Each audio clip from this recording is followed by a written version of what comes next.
Hi everyone, and welcome to CRO Diary. I haven't done these webcasts in a while, but here I usually share stories about a time in life of a chief risk officer. And today I'm very excited because I'm joined by Susan Daniel. I've known and I've worked with Susan in different capacities over the last God knows how many years. And Susan, you're one of risk professionals in the world that kind of really brought into the kind of the risk-based decision-making, integration into the culture, into the investment management, a very rare quality for a CRO. So welcome to our YouTube channel and welcome to the Risk Awareness Week world. I'm very glad to have you. Thank you, Alex. Thank you so much. By the way, I think we were first introduced or got to know each other back in 2013, if I'm not wrong. And the concept that, all thanks to you, the concept that you came up with in terms of investment, building risk management into investment was a overwhelmingly exciting concept. And I think it got the success immediately from the leadership where I was working in one of the sovereign wealth funds when we first met. So we go back to almost now 11 years, I would say. So Alex, just a quick introduction. As you mentioned, I'm Susan Daniel. I'm an ex-CRO of one of the asset management companies. And I have worked in the region, in the GCC region, been in this part of the world almost 23 years, total years of experience, 36 years of experience. But another part of my life has been spent in the UK, where I did internal audit, did risk management, and also was a partner in PricewaterhouseCoopers for almost 5 years, and worked in various industries, oil and gas, sovereign wealth funds, financial services, healthcare as well, before qualifying as an accountant. So as an article clerk, I did my practice with then Touche Ross, now Deloitte. And I qualified in 1994, and I'm a fellow chartered certified accountant since then. So that is actually a very interesting observation. So there is hope for accountants to actually become very strong quantitative risk managers, promoters of integrating risk management into strategy, investment decision making, performance management, asset management, and so on. So I didn't tell you that, but I'm really excited to quote you in the period where you call yourself an ex-CRO, because I don't think that's for long. Professionals like you are very rare in the region. I don't think that's for long, but I'm glad I caught you now, because I much prefer, and I've spoken to a lot of risk managers over the years, and I've done a lot of webcasts. I much prefer speaking to ex-CROs than to there you go. CROs, because they have to be politically correct. They never tell the truth. Because creating a culture where people think about risks and want to do the risk analysis before making a decision is such a huge challenge. It's such a huge undertaking, and it's very difficult to have an honest conversation about just what works, what doesn't work. So I'm excited to talk to you about it, because you have no NDA. That obviously we're not going to mention names, but we can at least talk about the real challenges. So I wanted to start kind of with the provocative question. Thinking of different stakeholders that you had to interact, the boards, the audit committees, the risk committees, CEOs, other executives, the risk team below you. What do you think at different levels? What are the biggest challenges that you saw maybe surprising that you managed to overcome? Just what are some of the things that risk managers need to be mindful of when they want to move towards risk management too, but they don't realize just what a huge journey it is? Yes, absolutely. I like what you just said. There is hope for accountants. There are indeed a lot of hope for accountants. And as a qualified accountant, I think what, I'll just briefly touch on this and then we'll move to talk about my experiences. The fact that if once you qualify, you should not stay with just where you are. You should go and work for various industries. That's exactly what I did. I believe that the more exposure I had with various industries, the better knowledge I had. As qualified accountants in UK, you have to cover not just the financial accounting, but then you have to study taxation. You have to study management accounting. You have to study internal audit, and everything. And so many topics, because I'm an old ACCA, so level 2 was 9 topics. So you can see that we studied everything. But when you come to hit the reality and start working, you want to apply as much as what you've learned into the companies you worked for. So critical for that CRO, if they are an accountant like myself, to have had themselves exposed to various industries. So that's number one, a prerequisite, extremely important. So that's one. The second part of it is take every organization as it comes. So as you know, Alex, in the previous job that I was working in and one before when we first introduced, each organization has its own politics. People talk about culture. I'd like to talk about politics. And I think it's not necessarily the culture that dictates how risk management is positioned. It is the politics that takes place around in the organization itself.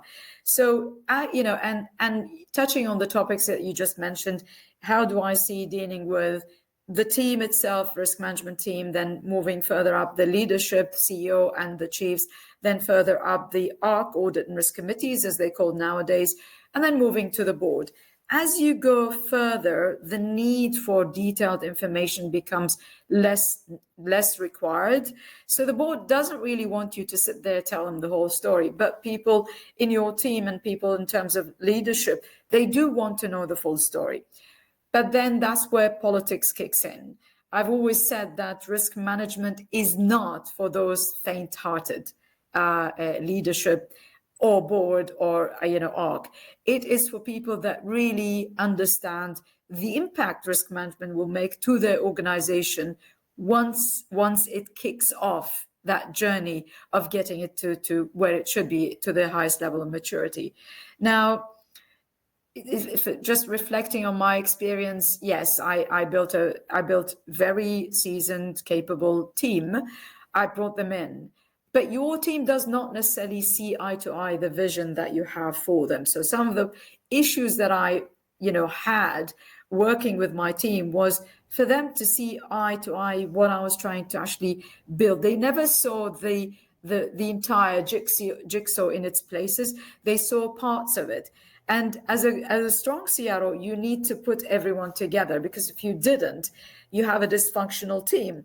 And what's interesting, in my previous job is that I was, there was an employee engagement survey that was done and leadership style that was done. And both cases, I came the top of the quartile. And that was because the team had to work together and they had to, it's almost like a symphony. It's almost like the orchestra being, playing the music. If one goes out of note or doesn't follow the instructor, there's that odd sound. So the art behind a strong and effective CRO is making sure that when we play the music, everyone plays along. It is very tiring. It's very demanding. I remember times when I just, had to take a pen and write on the board, this is what we're trying to do. This is why. Remember your ISO 31000. Remember your ERM, enterprise risk management. Remember this. So it's almost teaching, matured adults how to kind of, take a degree they've never studied for. So that's one. Management. Can I just touch on that? Because this is scarily important what you're saying. Yeah. Getting the team on the same level of appreciation and understanding of what the kind of the vision for risk-based decision making is a huge challenge, and something that I personally probably don't do as much. I mean, I'm just looking back at my team today, and I know that I discuss individual projects, but I'm slowly bringing my team to the kind of the level of appreciation that I have in my mind, and I always get frustrated when they don't have the same base. And one of the things that I'm doing is I have a list of books that I kind of must read for any risk professional. And one of my risk managers, he's on book 3 at the moment, out of I think 8 or 9. Great. So it's so challenging and time consuming to just explain everything that is in your mind. Another thing that I've done is I've trained an AI chatbot trained on my articles, videos, publications, and risk awareness week workshops. So now when he's doing something or delivering, he's using that chatbot, which responds to him in my language, in my words, because it responds pretty similar to what I would have said to a particular question.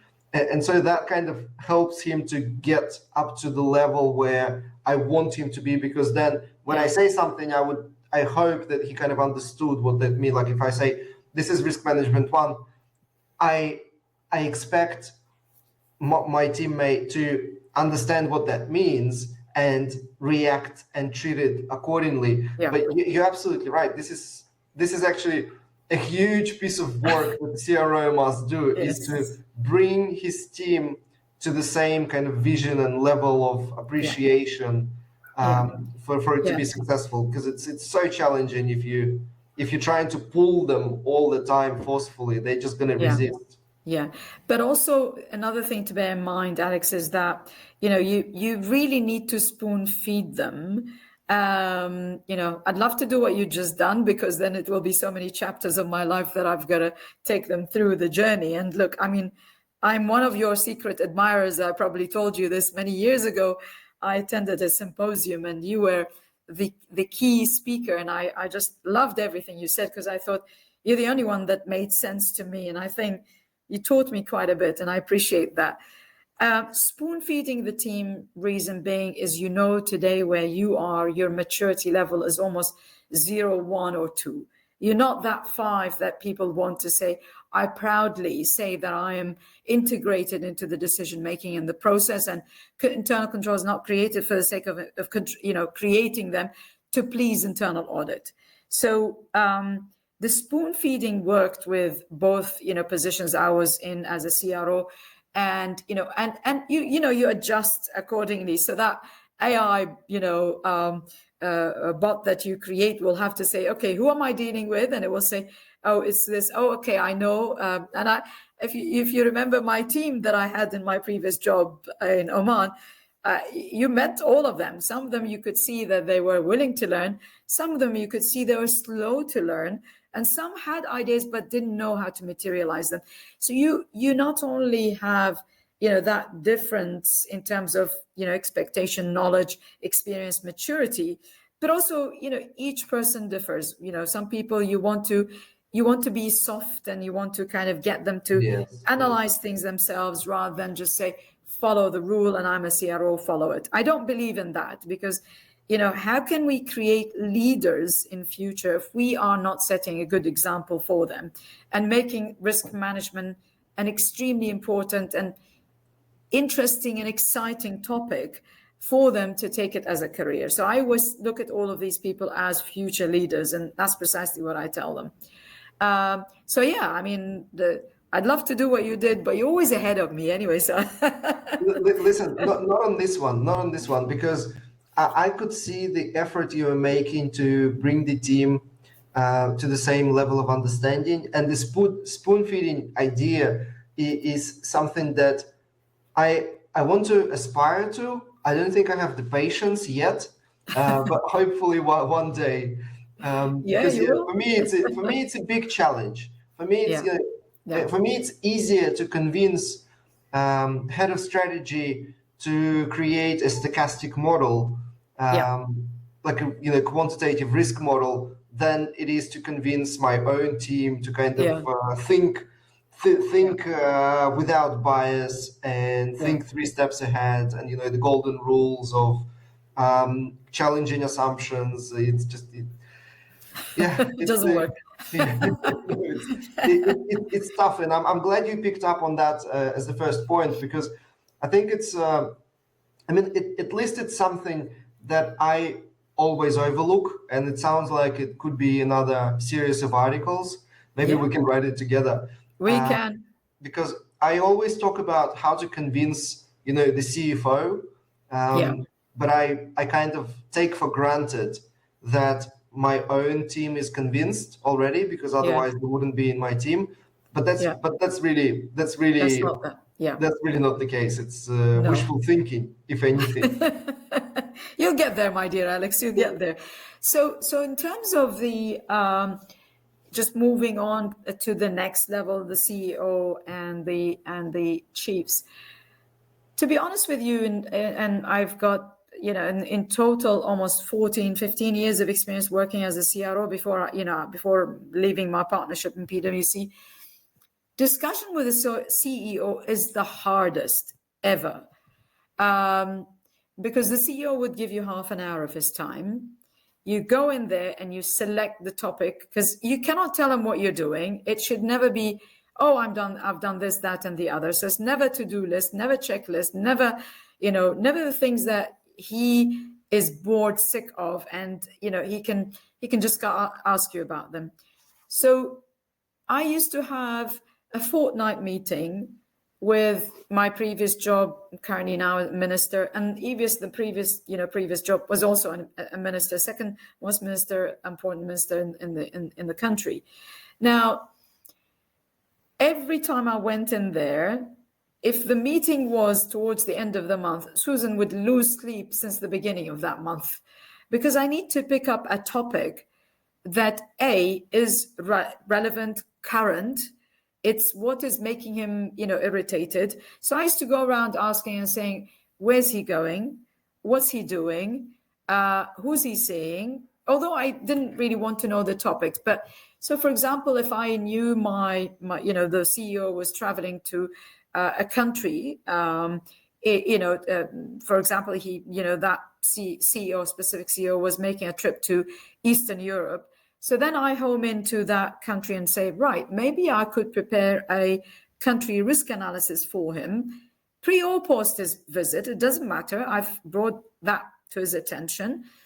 And maybe I could do, if it's a country that's developing, maybe I could share with him a model that we introduced, which is called enhanced risk parity. This looks at your historical data by asset classes in a given country and tells you where the returns are or are not, they negative or positive.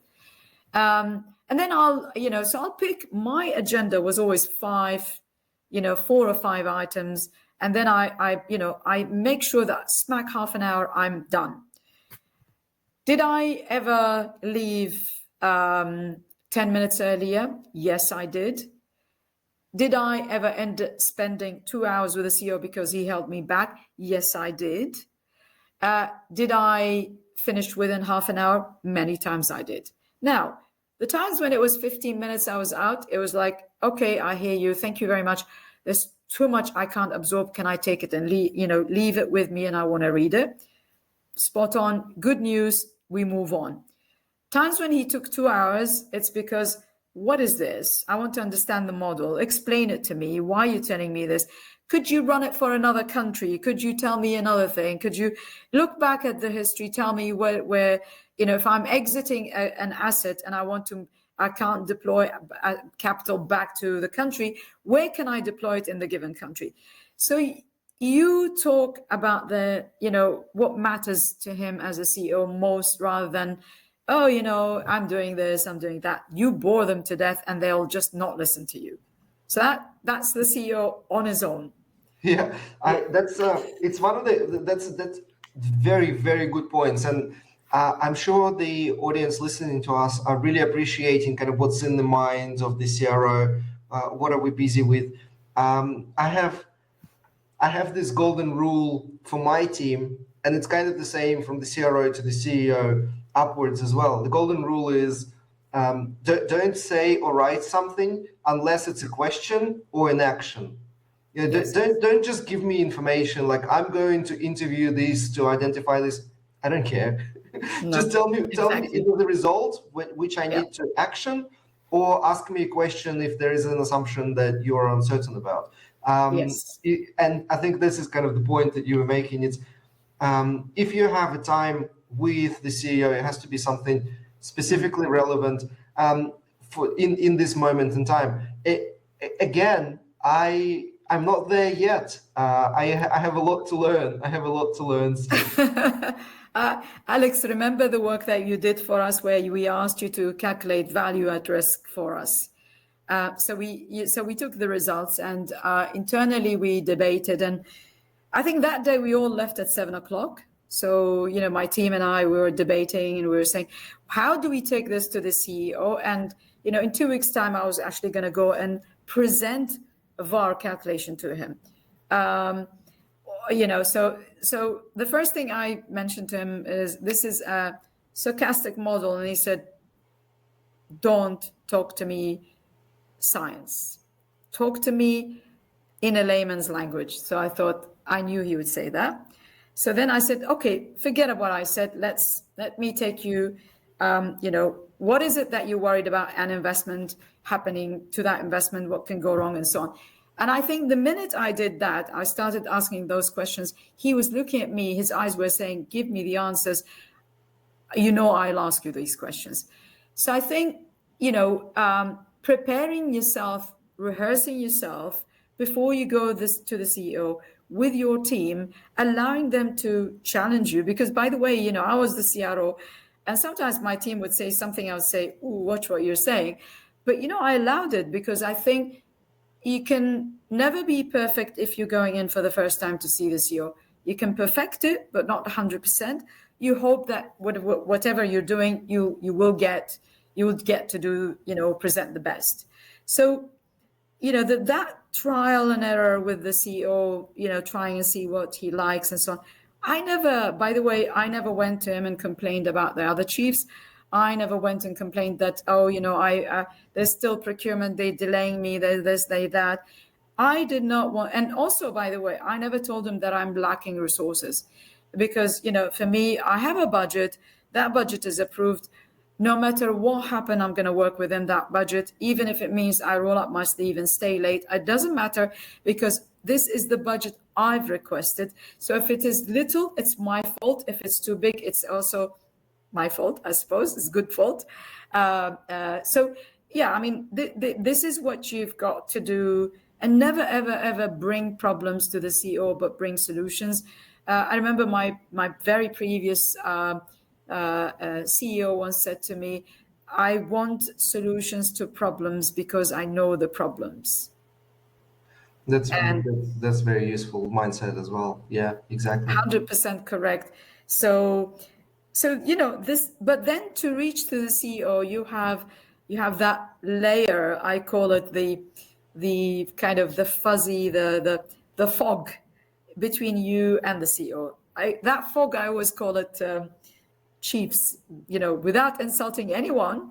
Yeah. The reason why I'm saying fog is because each and every one of them has certain targets, and each and every one of them is trying to do something, and they have their own, you know, personal ambitions, they have their own aspiration, and therefore when you go into the CEO, you need to know what is their pain point, what is each chief's pain point, and how you're going to help them while you're preparing to go and see the CEO, how are you going to prepare them and help them to solve their own problems.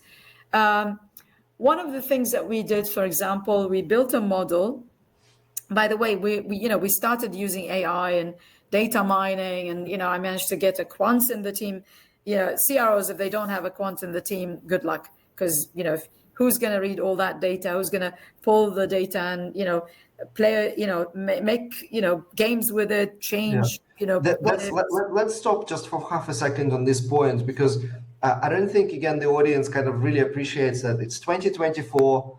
I don't think a risk director, a CRO, can afford to not have at least one quant in the team. I don't think they can afford that anymore. No, Yeah, they have to have. If they don't, then I'm afraid they're doing your favorite risk register and heat map. I know how much you love it. We both love it, don't we? Yeah. Yeah. So I delayed a project, a very important project, purely because I don't laugh at me, but I took a year to assess all data in the organization. Where is it coming from? Who's receiving it? What are they doing with it? How can I get hold of 100% data? Because what happened if you go to finance, they give you the financials. You go to strategy, they give you a business plan scorecard. You go to the portfolio team or investment team or M&A team, they give you their part of the story. All of that, you need to put them together, and then you need to obviously acquire the right tools and run the right models. I took a year to do that because I started with the very basics. How are business plans done? There is a spreadsheet. Does the spreadsheet have models? When was the last time? So you're kind of like, going through the process of challenging the quality, because you cannot afford to work on that and then realize later on that this is all a mess. So hence the reason why we took a year. But once once we had that year, we started running the models. One of the models that I took to the finance, to the CFO, was we call it M-score, risk of manipulation of the numbers or the financials. I mean, if CROs haven't done that and they call themselves matured, I don't know what they're doing. So we built this model, and we took it and we did it only on a handful of companies because I didn't want to scare the man. And I said, by the way, you have risk of manipulation here, and this company is amber, but there's some work need to be done. This company is actually green. Let's not worry about it. It's funny because the CFO told me that he knew all along there was a problem in this given company, but he did not have enough evidence, did not have enough, meat on that bone to actually say to the CEO, I am not comfortable about company X. And it was the work that we did that encouraged him to say, well, actually, risk management has done this, and look at the risk of manipulation and so on. When I discussed this with the CEO post that, it was like, CEO was like, right, okay, so what are you doing about it? And I thought, like, yes, that's exactly where I want to get you. I want you to tell me. Tell us a little bit more about the methodology, because that sounds like a very important check, verification that risk team can run, and that already brings value to the CFO, to the asset management, to the CEO. Yes. And I think, yes, and CROs should not be shy to share it with the first person to receive it is the CFO, by the way, before anyone else. So what we did is that we took a 3-year worth of audited financial statements.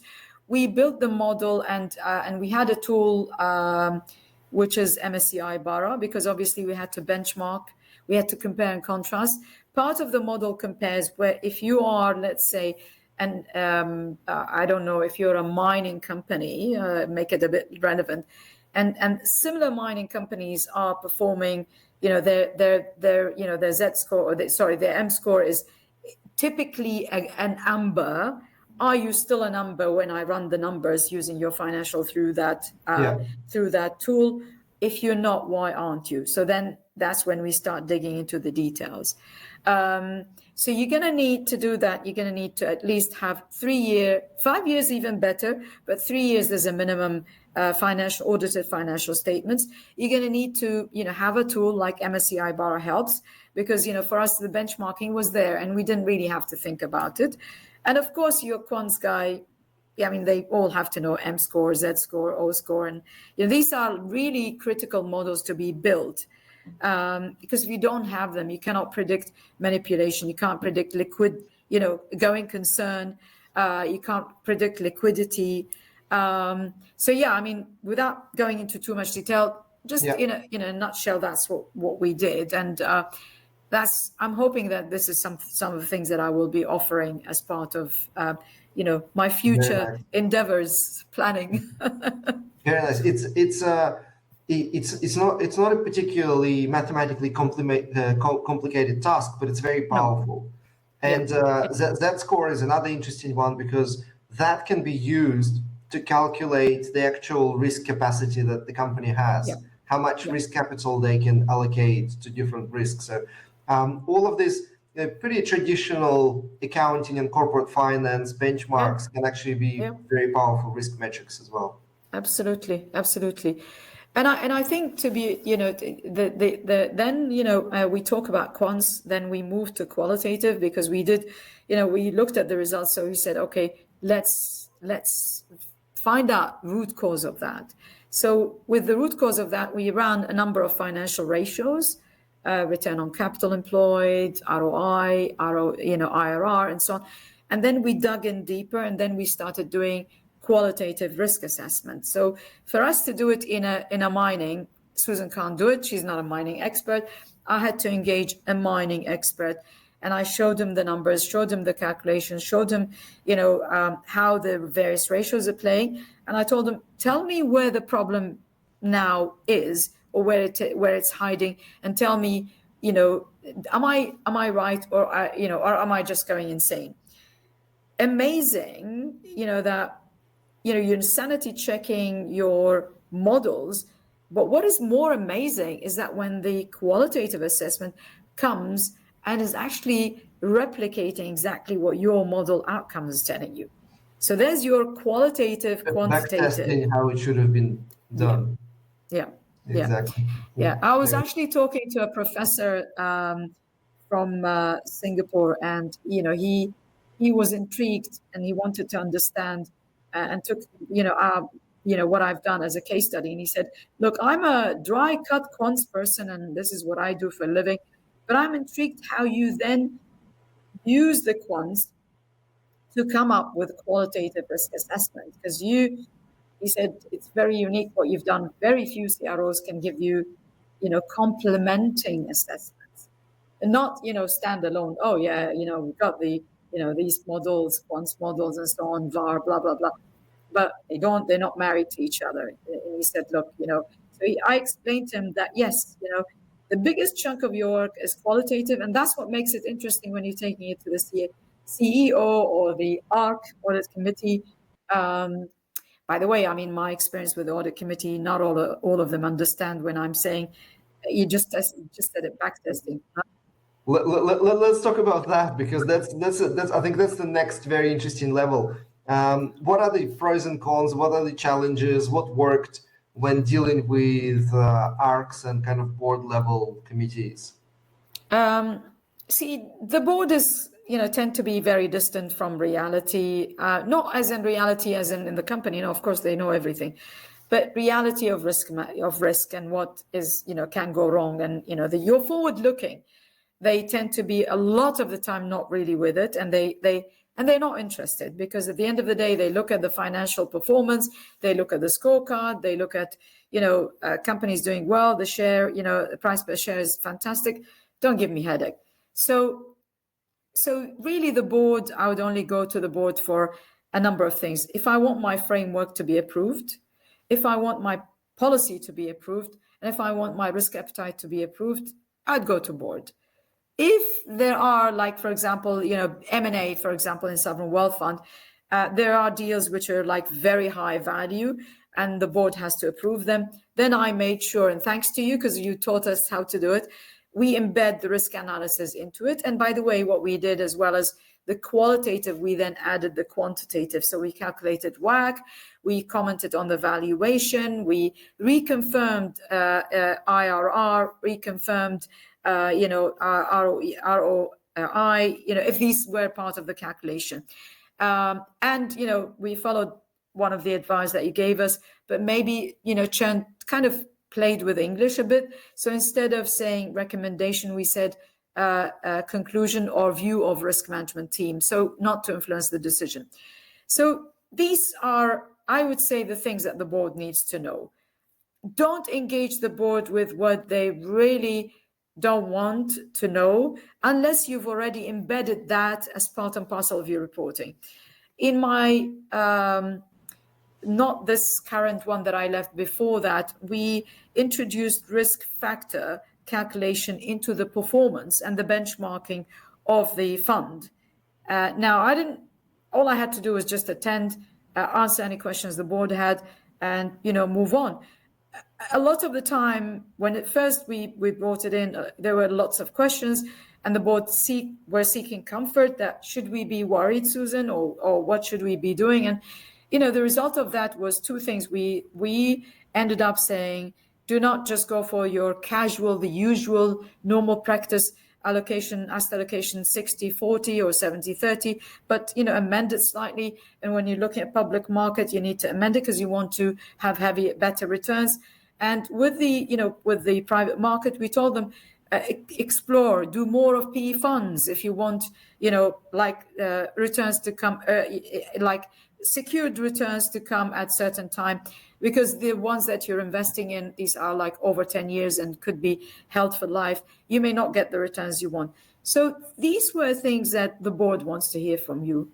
Other than that, I would, if I attend a board meeting once a year or twice a year, but I have a topic to circulate, but not necessarily to present and talk, I think I've done enough. Because if I have an audit and risk committee, now that's where the work is happening. That's the real work. So that's my personal view, because I've tried all of that, and it only worked when I touched on things or topics that the board is interested, and embedded into their the usual performances, scorecards, and so on, not on its standalone. So excellent, thank you. And if you're watching this in replay, please ask questions below, and I'll tag Susan so she'll be able to respond. And sure. Just kind of recapping on all different levels, what are some of the small things that worked and surprised you by the amount of kind of positive change or the energy it created? Because I always say that risk culture it's not a one big thing. It's like a million small droplets that you put in people's brain, and you really never know which one will work. What are the little surprises that worked in your experience?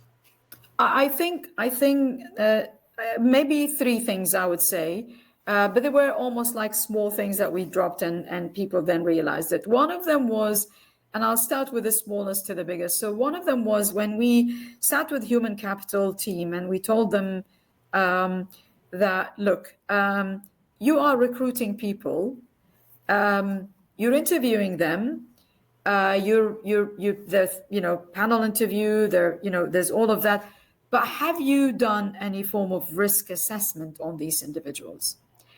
Answer was, well, we're not risk experts, although they're supposed to be. We're just a second line, as everyone would say.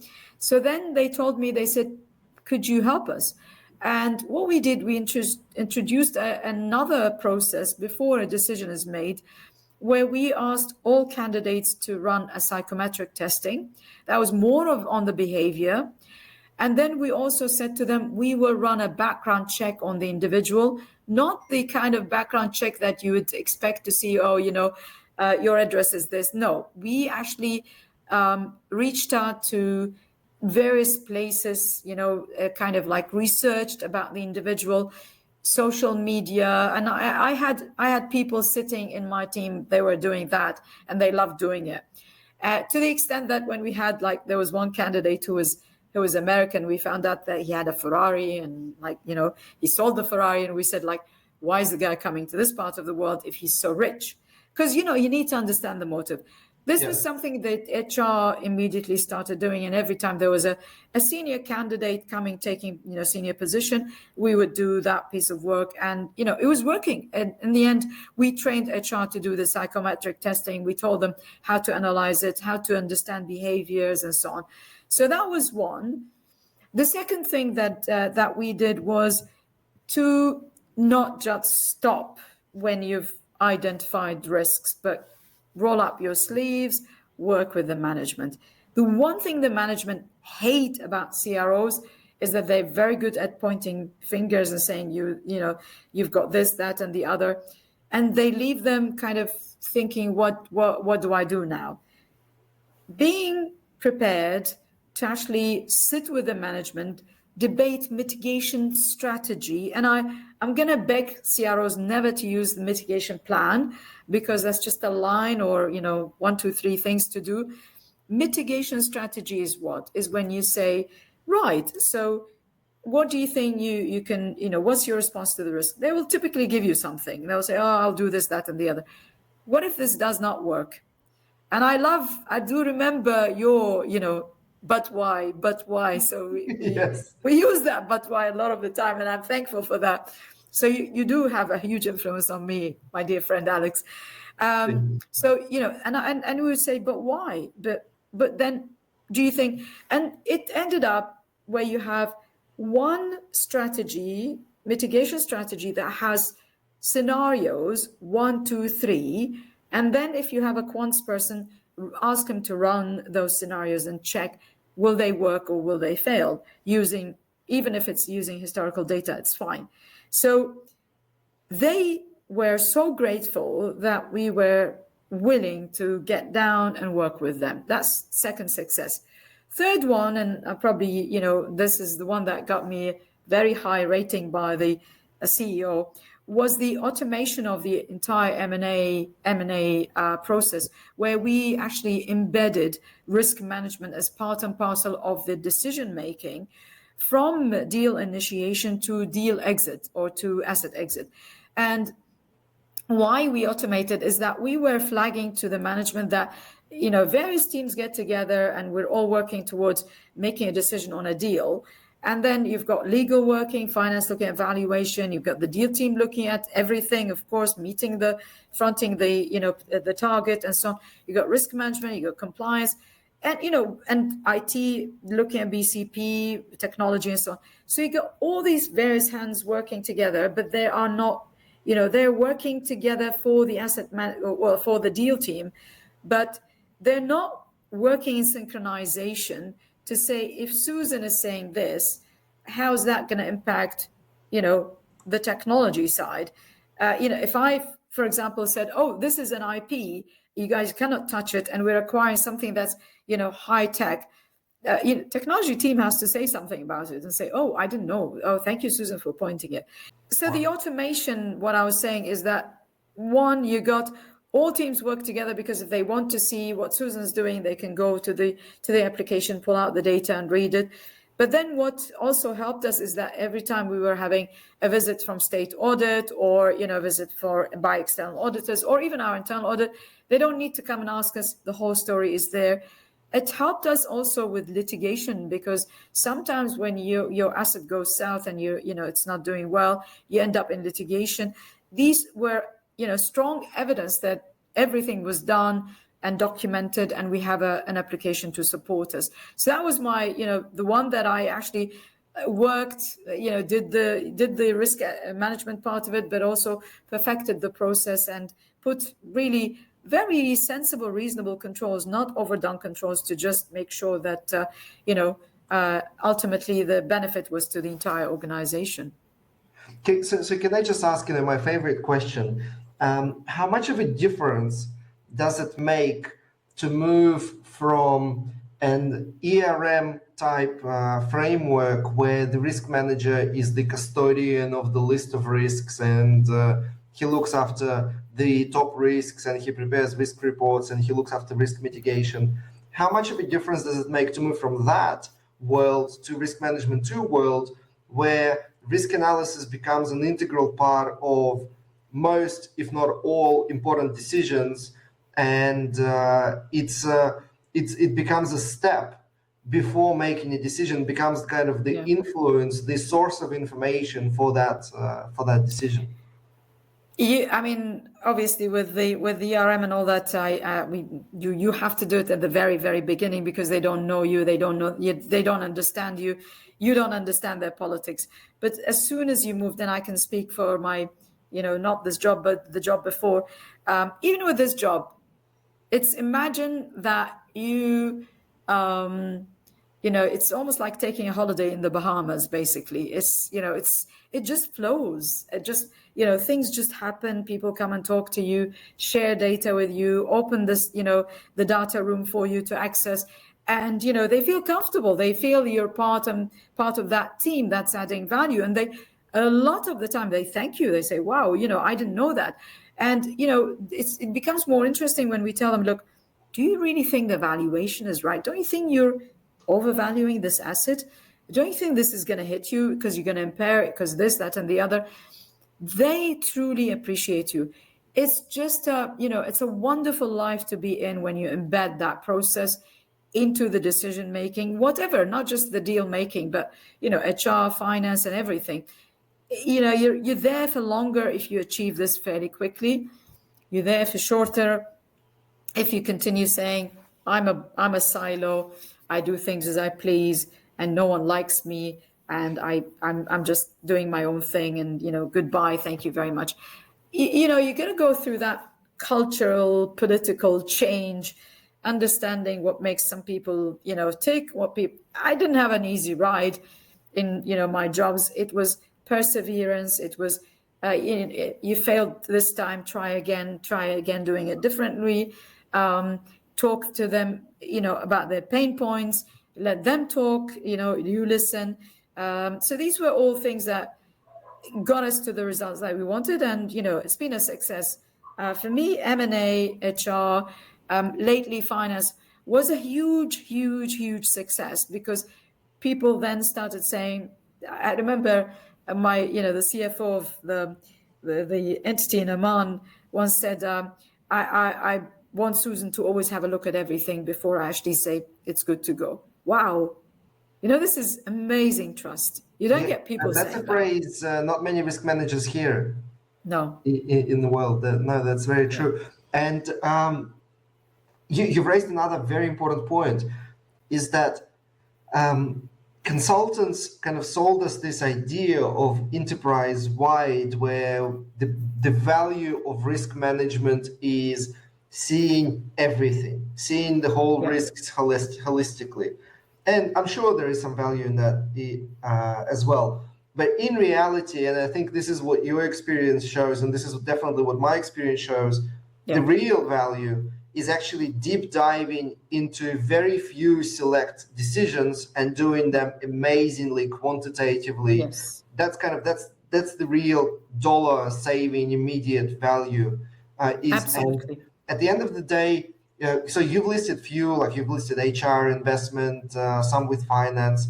I have, for example, procurement, compliance, some with finance. Like there's always specific applications of quantitative risk analysis that the CRO kind of focuses on, because that's what either the CEO wants or the shareholders want. So that's the maturity of the organization, or maybe that's where the biggest losses are. And it's a completely different mentality. It's like, take one integration at the time. This year we're going to fix our procurement. Next year we're going to fix our project management. Next year we're going to fix our investment deals and so on. Absolutely. I mean, there are many stories to be told.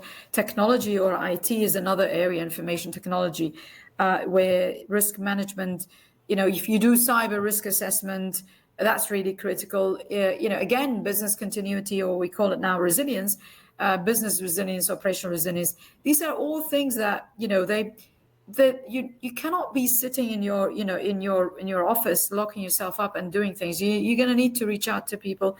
And one thing I take pride in, and I think I probably mentioned to you that one of the papers from it had your name on, which was talking about a possible pandemic hitting the world and becoming a pandemic, becoming global.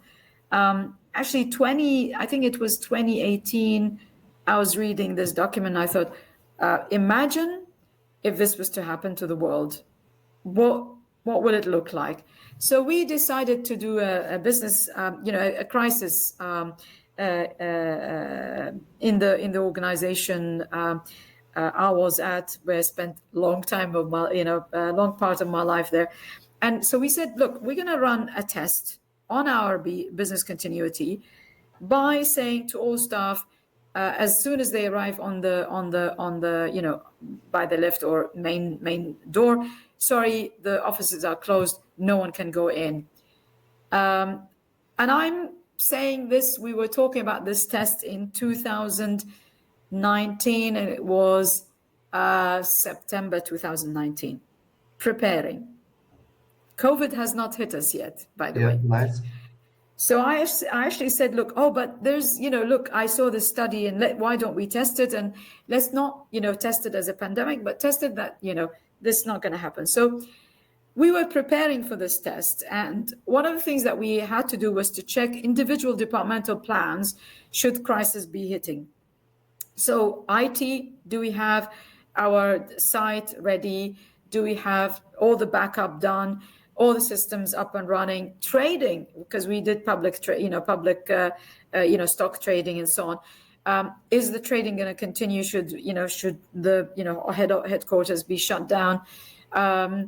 Signatures, authorization, payroll,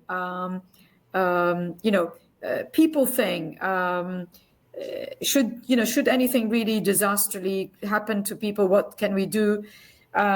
If we lose people in big numbers, what should we be doing, and so on. So we were all set to go towards, I think it was November of 2019. I went to see the chairman of the Business Continuity Committee, and I said, Chairman, we're ready to go. And he said, sure. But there are rumors going around about COVID. It has not hit at the time the GCC very heavily. And he said, you better have your plans all ready, because if you're testing them, you better be ready. I said, they are ready. And then for some reason, it didn't happen. Then we get called in February 2020, emergency meeting, chaired by our CEO, who was at the time minister. And he asked the question, where are the plans? And then there was panic. Technology, they had all forgotten that they participated in this exercise. Yeah. And they had no clue, how do we manage? Does everyone have laptop? Does everyone this, that, and the other? And they didn't know that we had already said the laptops have to have VPN on them. The laptops have to have, very strong security, because should people work on Wi-Fi's, whatever outside the office, they should be secure. We've done all of that. And, they're all panicking. And then I keep saying, Your Excellency, 5 minutes. And he says, we'll come to you. So there's a big debate between HR, IT, investment team, finance, and everyone. And Your Excellency, 5 minutes. No, Susan, wait. And then when they finished, I said, I would really appreciate it that no one waste any time, because we have everything here. You should have seen the look on their faces. I said, Your Excellency, you approved those plans for individual departments, and we have them ready. He said, what? So you mean if the government announces shutdown, we're ready? I said, you're ready now. You can go now. That was the biggest success for us. That our business continuity and our plans were actually ready and we're good to go from that moment, while other government entities were struggling to send people home because they need a laptop, they need this, they need that, and we were all set to go. So, that's another area. That is an amazing story. And, it raises a very important point, because business continuity or disaster recovery or resilience is so often disconnected from what the risk managers are doing. And we think about the risks, and our models, our methodologies are most of the time designed to exclude the tail, exclude the very catastrophic scenarios. Yeah. And we just assume that somebody else in the company is taking care of the catastrophic scenarios. Yeah. Either it's insurance, or it's treasury with hedging, or it's business continuity. Someone somewhere taking care of the tails of the distribution, because we've designed risk management to be tailless. Yes. And, I like that. we forget to check that they are actually taking care of that. And it's really fortunate when business continuity kind of sits under the same umbrella as the risk management, because then these things are literally part of the same story. For every risk, you have the body of the distribution where the risk management plays, and you have the tail where either the insurance plays, or business continuity plays, or treasury plays. Absolutely, indeed. I think one last thing I wanted to talk about was, ARC, Audit and Risk Committee. So they, again, in this part of the world, they're either audit, or they audit and risk, or they audit, risk and compliance, or, I don't know, it's amazing names now. From my past experiences, in my view, the board would benefit by having a risk committee separated from audit. And I can tell you why. And I've had huge experiences in that, being, in UK, having worked for health authorities, then oil and gas, then, Sovereign Wealth Fund. That marriage of audit and risk makes a big mess and makes the job of a CRO a real nightmare. It's a competition going on. And what does the management or what does the audit committee like to hear more of is real stories, not things to happen in future. We are the future, they are the past. So they love these stories, and then you show them recommendation. And I've been an internal auditor myself, and I've been an external auditor myself. No one wants to hear from you that, by the way, this in future could hit you. Are you ready for it? Similar to the business plan, business continuity that I mentioned. Yeah. So, sadly, in this part of the world and, many other countries, they're not recognizing risk management as a critical component of the management life, day to day, year on year, month on month, you name it. Forecasting. Yes. Budgeting, yeah. And what it means that the ARC comes and they give internal audit, financial, obviously there's the external auditor, they give them 90% of the time, and the poor CRO is sitting there saying, my turn. And no, wait, compliance has to go first. No, wait, sustainability, ESG, God knows what, and so on. And then could you finish I remember there was one ARC that I was attending. The chairman would always start this by saying to me, 5 minutes, Susan. I'm thinking, are you serious? I just saw you wasting, almost 2 hours on external audit, internal audit, on, on the, technology, on finance, on everything. But you want me 5 minutes? This is it? So unless risk management committee is divorced forever, completely from audit committee can be quite damaging to chief risk officers or risk management in any given organization. And I mean, this is not the forum for me to disclose any, sensitive information, but I'm somebody who has 36 years of experience, and I can certainly vouch for what I have seen and been disappointed with, and, and sadly, not enough justice is done to the role or to the profession as risk management. Yeah, no, that's a very powerful point. So thank you for that. I agree. I mean, my dream is to move risk discussion into either a strategy subcommittee. Yeah. So whenever there is like a business plan discussed, whenever there is a new M&A deal discussed, that's when the risk should be discussed, not a separate conversation, or just the full board if there's no strategy or investment subcommittee. Yeah. That means it has to be a committee of the board, not a committee of the management, because then, the management will only give the board whatever they need. Yeah, that will be dream come true. I hope to live long enough to actually influence that. Exactly. Well, I wanted to finish with kind of a forward-looking positive question, to give it a little bit of speed. And by the way, I'm loving our conversation. This is what I love about ex-CROs, honest conversations, because I'm seeing exactly the same challenges, and I'm actually learning a lot on how you tackle them. So a final question. Yeah. Where would you start if a company wanted to move towards kind of better integrated, decision-driven risk management? What would you recommend them do? I would say as a CRO coming to an organization, young organization, first thing to do is spend as much time as you want to understand the politics, not the culture, but the politics. Who pulls who pushes who's, holding this string, and how far can they stretch it? Because, most of the time is not the CEO on his own. It's the other chiefs. So spend time understanding, because at the end of the day, they see you as a total outsider. They see you as another auditor. They see you as, their enemy. So that's number one. Number two is to sit down with them. And by the way, do a lot of work without necessarily having to write it down. So sit with them and understand their pain point, offer help, solutions. In that, by doing that, you're not actually doing risk management, but in doing that, you're gaining trust. People listening to you. By sometimes, when people talk to each other, they, unknowingly they solve each other's problems. And sometimes it may, one person might say, oh yeah, that triggered me to think this way, and so on. So spend a good 6, 8, 9, 12 months just doing that.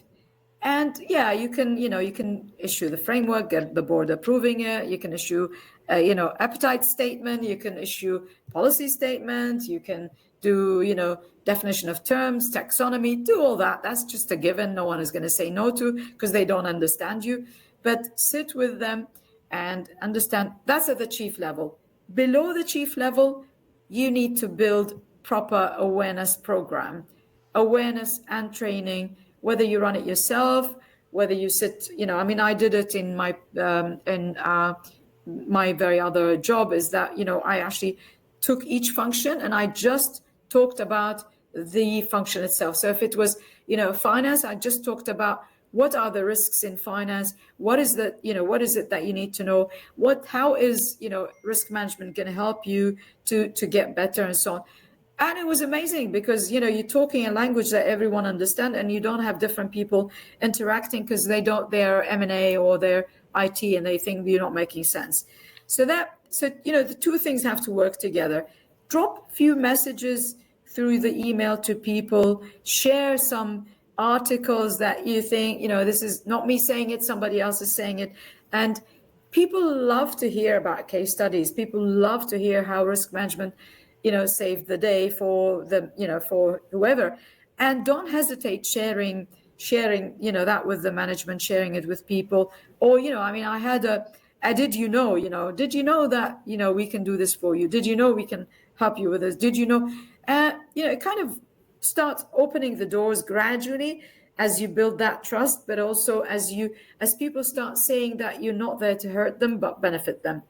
And that's my best advice I would give to any CRO starting the new role. First year, enjoy it. Be on a holiday, just be with the chiefs and the... Perfect. That's a perfect advice. And that's, I fully vouch for that. Thank you so much, Susan. Thank Thank you, you Alex. for your time. Thank you. Thank you so much. Thanks.